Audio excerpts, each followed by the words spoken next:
Desmond, obviously down here, a tough way to end the game on the Hail Mary. What kind of were the emotions of the team just coming out the field and in the locker room after? I mean, it's tough being in the position we are. I mean, we're just searching for a win, searching for positive energy. We fight every single week, but we just keep saying we fight, but just nothing's happening to where we can go push over the edge and get a win. At the end of the day, we all got to be better. I got to be better. O-line, D-line, offense, defense. I mean, special teams. We just got to be better.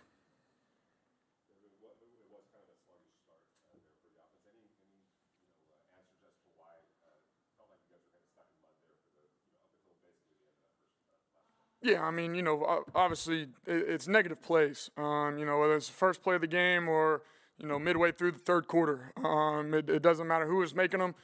We all were making them, and it was just negative plays. And that first drive, we were off, obviously, starting off first play in a false start. That's rough. But we were able to bounce back, able to get a little bit of the rhythm, have the ball come out. We obviously that's something we can't have, but and then we just never able to find a rhythm again there, obviously, until late in the game. By then, it's too little too late, but we just got to find a way to get in rhythm and get in rhythm fast. I know there were obviously emotions involved with you having played for the Atlanta Falcons. Were you able to kind of put that off to the side and just kind of focus on that? Yeah, no, for me going out there, it was just playing a game. It didn't matter whether it was Monday night, Sunday, it didn't matter who it's against. Like I've said, every week, I'm blessed to have the opportunity to be able to go out there and play along with those other 10 guys on the field. So it doesn't matter who it's against. I'm always going to be joyful and grateful to be out there. Desmond, what did you find in the fourth quarter that worked for you?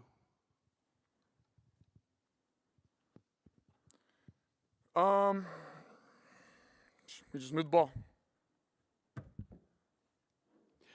Desmond, no one has really been able to stop Brock or slow him down. What did Atlanta do, especially the first three quarters, but what did Atlanta do differently than other teams to keep Brock at bay? Yeah, I mean, we had taken one or two shots to him. They played off coverage, which makes it obviously harder. You're looking for a man-to-man matchup, press coverage. So when you start playing off, makes it a little bit harder. We got him a few, quick, short underneath where he's gaining, 8, 12 yards. Our emphasis was try to come in and run the ball. We wanted to try to come in and be better than them. Coach AP had preached to us all week. From offense, defense, special teams, everyone be better than the position across from you. Me be better than Kirk. O-line be better than D-line. Everyone just be better than the group that's across from you. We didn't get that done.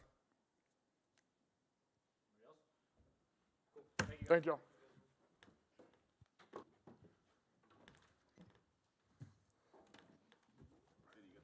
Yeah, Antonio, you guys have been pretty sound in the special teams this year.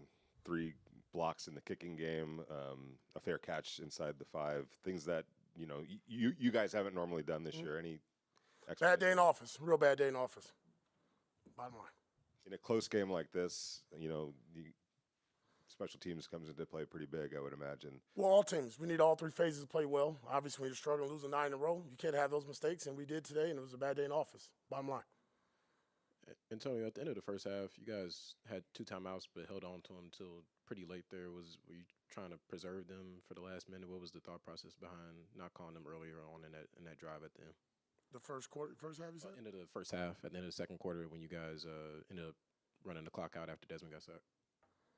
Yeah, when Desmond got sacked, we just took it to halftime.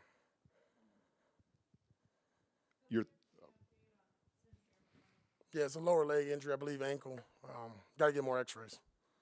Your thoughts on Desmond Ridder tonight? I thought he battled, especially at the interception. He just got nicked up. Man, he's a fighter.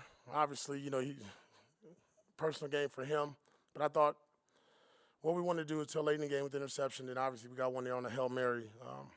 Gave us a chance. I mean, we're down there inside the 40-yard line, plus 40 to give our team one more chance, one more opportunity. And he fought, proud of his effort and the way he competed. AP, even this week at owners' meetings, Mark Davis mentioned how these guys are just still fighting for you, and I'm curious, offense gets a slow start, but in the end, they're still fighting. What is it with a 2-11, now 2-12 team that you're able to do to continue to get these guys to still keep fighting and battling? Yeah, it really ain't about me. It's not about the individual. It's about the team. This is what we've been building on and working on since the offseason, into training camp, and then into the season. Like, if you just saw them in there at the very end of the game, everybody dapping each other, loving each other up, and just, man, keep fighting, take the day off tomorrow, get back to work. That's blue-collar group, right? Just hasn't gone our way, which is now becoming, transparent and redundant. But it's not really about them fighting for me. We're fighting for one another. We understand where we're at. We get what's going on. But I think these guys just showed you in the game where in the fourth quarter it's done, right, 3-15 or whatever, and these guys gave ourselves a chance, went down to score, and then we got the ball with less than 2 minutes to again go out there and win the game. What was the game plan offensively, and what was the reason for the slow start? The plan was to score points, run the football, take care of the football, don't have turnovers and penalties. Antonio, that last play when the ball's flying in the end zone, what's going through your head? It was only 2 seconds on the clock, but how long did that seem like it was staying up in the air for you? Yeah, I just needed to come down in silver and black. It didn't. Just watching these guys compete. 2 opportunities, I thought a good job. Listen, I don't know if we got more 2-minute drives in the fourth quarter than any other team in football right now, but these guys find a way to keep going dog-tired and just, put some extra players in there. Thought Desmond did a good job throwing it up there. It's a jump ball situation. We've seen in the league this year where it goes both ways, and hell, we need a break, right? We need a little prayer. This didn't go our way. You guys have been stretched pretty thin defensively, losing Max obviously this week. They still show up to play. What's that a testament to? Everybody, coaches, players, staff, organization. Guys are all in. Listen, man, we're not winning. I don't know what else to tell y'all. We're not winning. Shit, do I want to win? Hell yeah, I want to win. Do I want to keep sitting there looking at the same goddamn thing we're looking at every week and have the same discussion with y'all? No.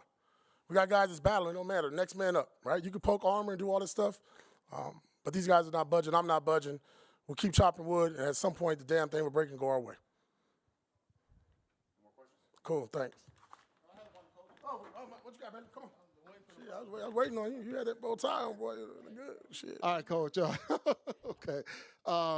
In the midst of this 10-game losing streak, you had a scenario where you could have won, just like how Washington beat the Bears on a Hail Mary like that. So how frustrating is it that you're not getting those type of breaks and that you're in the midst of this scenario? Yeah, very, very disappointing. I'll use my last transcript on my last question, my last answer to answer that. It's disappointing. Wish we can have a better result. We'll keep fighting, go back to work, ready for it next week. Thank you, guys.